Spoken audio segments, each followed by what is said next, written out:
La verdad que muy contento de estar aquí en Puntilla Quillón, dando a conocer a la comunidad este subsidio tan esperado por ellos de tener un bus que salga desde la Puntilla Quillón a Hornopiren 3 veces a la semana, con una tarifa que es 500 pesos de ida y 500 de vuelta,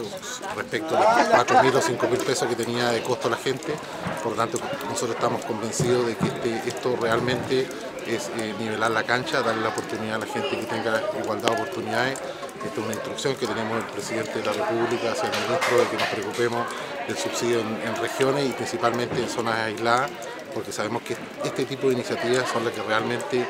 le cambian la vida a las personas, porque tienen acceso a todos los servicios que tiene la gente de los pueblos. Así que la verdad que estamos muy contentos, muy conformes, la recepción de la comunidad ha sido extraordinaria. Agradecer al municipio también el trabajo que hemos hecho en conjunto en pos de realmente solucionar los problemas reales de la gente que está aislada y hacer lo que siempre se ha dicho, que es nivelar